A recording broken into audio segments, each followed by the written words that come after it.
Okay guys, here's what I got going on. I end up and made these rings. What they are these here. When they're new, see, slide them on there. And see, I turn down the diameter, tighten them up, because this is a 2-inch shaft here. They're all crooked. This is a 2-inch shaft. That's the same diameter as my precision bar here. That's going to go in my mains. What I did, I looked it up. The mains are 2.751, the bore on them. These are 3-inch. So I turned these down when they were tight with the bolt in. And then I was able to get tap it off while it was tight, because you can see I cut through part of it there. And then I took this over to the vise, squeezed it together a little bit, and that loosened it up, and I was able to take a screwdriver, because beforehand I cut a slit in this end and also on that end of the bolt with a little Dremel. That way I could use a screwdriver to get in there, because I knew I was going to be grinding all that off. So now I've got these things made up, and they slide on. Come on, get on there. They slide on nice and neat, easy. And do the one on the other end.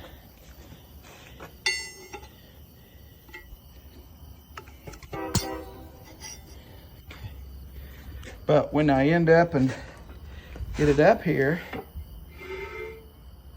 and put it in the bore, I put it right where that split is, being it fits tight. And then I'll lift this end up, slide it down. Well, hold on.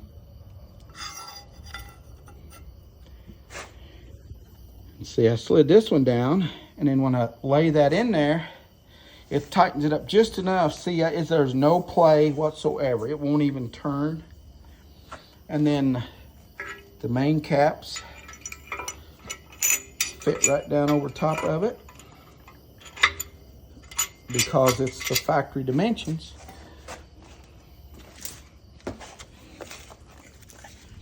You see, you got a little bit of a gap, none at the bottom. And then I'll finish tightening that down and do the same thing to the other end. It goes in here like so. Now this is not my own design. I've seen this by other guys. It's kind of based off of a BHJ fixture, but I just can't afford it. It's too much. So I just got the 2-inch bar, and see, that's not even all the way tight yet, and it's already nice and snug.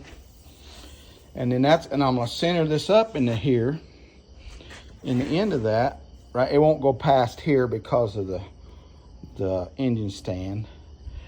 But anyway, that'll set in there, and we'll go over here. And then I got, for the cam bores, they're right there. This is the bar that's going to go through the cam bore. This is a hollow 1.5 inches, because a lot of them run off of a, get in there. Okay, that's going to go through there, and I can cut this off to different lengths. I just got 4 foot because I knew I'd have some extra. And see, I can put a piece of all thread all the way through this. And because some of those fixtures run off a crank cam center line, I've got this piece of 2-inch that is just, I just got a fuzzed the outside of that, or the inside of that bore, just enough to slide over that ground tube. And then when it's all done, I've got some other stuff to make the cones that will go in the bore. I'm gonna make them 60-degree cones. So we can get here where I can show you. A 60-degree cone will slide over this with an 1.5 inch center, slide onto that, And then this will be a sleeve. It will slide over top of this, over top this bar. And then that will give me a true 2 and a 2. So then I can lay a 45 parallel, or it's an angle gauge of what I got. Lay it against there, and then this will be perfectly true on the crank center line, and it'll also be running perfectly true off the cam center line. Here's my angle. This is a Fireball tool square. It's been ground and all that, so it is a true. And then these V blocks are going to set on my big mill over there. And that bar is going to sit in these V blocks. Get you where I'm showing where I'm talking. That bar will sit here, and then when it comes time, I'll just slide this up there, and then I'll put the crank will rest against that. It'll rest against here, then you lay that block over, and the other 2-inch bar will rest against this also, and that'll give you your perfect 45-degree angle. And then I'll just take a bolt and push that up on the milling table. I'm getting all screwy here. But anyway, that will sit there and line that up true. And it's gonna go on my big mill table. And this is it. It's a big Cincinnati #3 horizontal milling machine. It's got a universal head. And this is what I'm gonna use for boring bar. The boring bar will go right in here. This is what I showed you a little bit the other day. This is my 50 taper holder. This here's for decking. And it'll go turn round and round and go in there. And how I'm gonna do it is I'm gonna lay the block over this away, and I'm gonna use this spindle here, this one up here, and this one's gonna do the decking, because it will be opposite of the wear of the bed.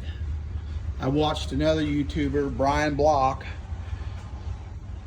on YouTube.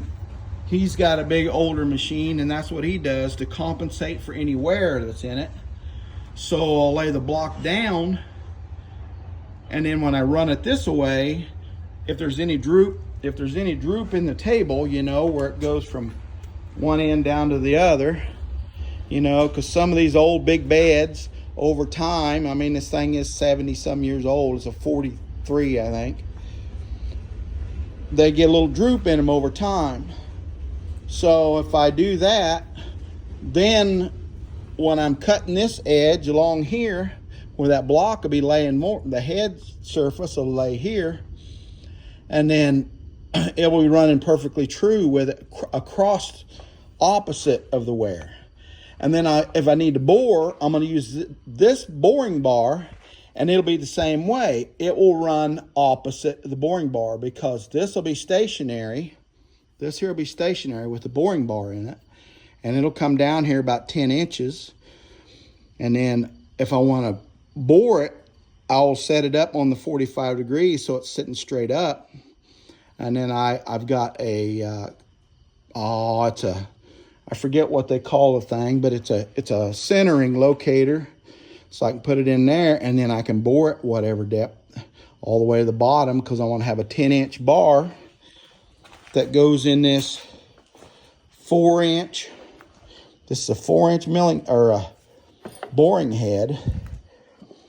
It's got the holes, and it holds a 1-inch bar for flex. That way it doesn't flex. And then I don't know if I brought it over here already or not. I'll go over here and look.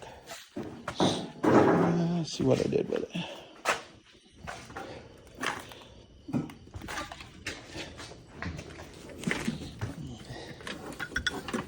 I'll find it here. Here it is.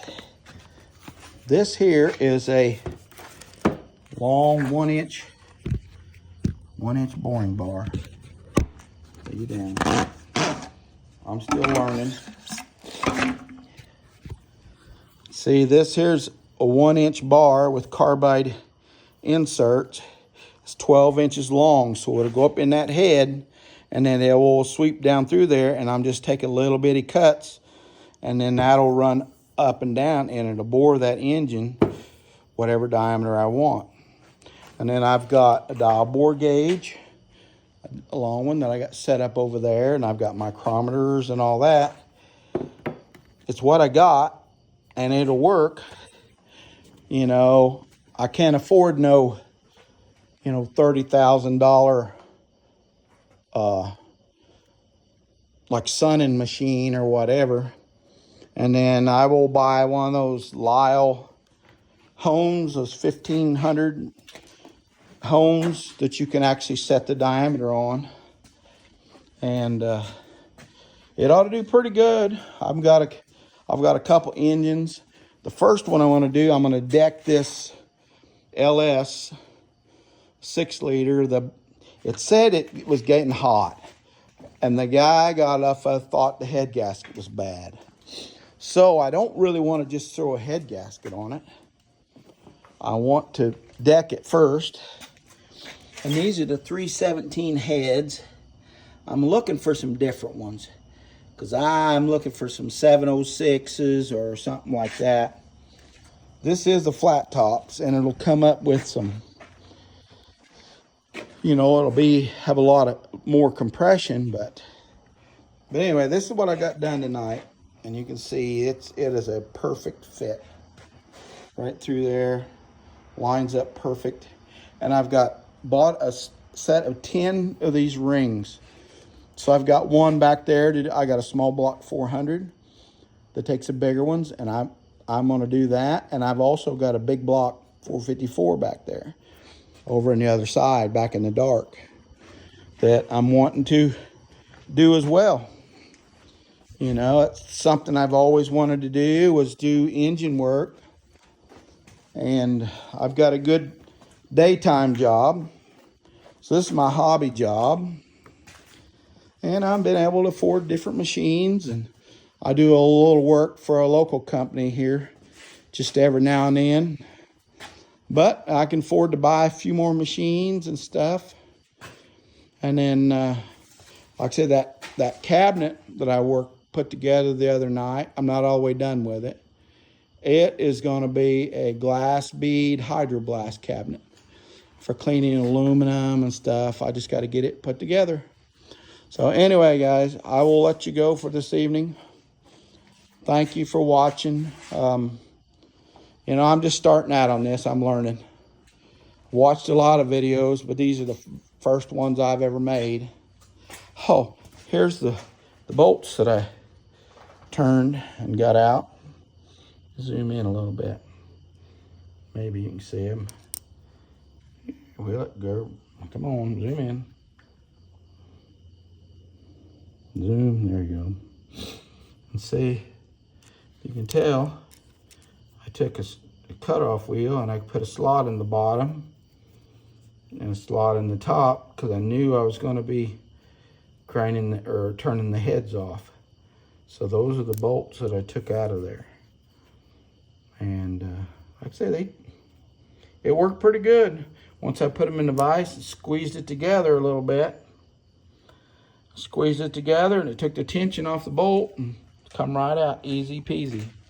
So, all right, guys, thank you. Have a good evening.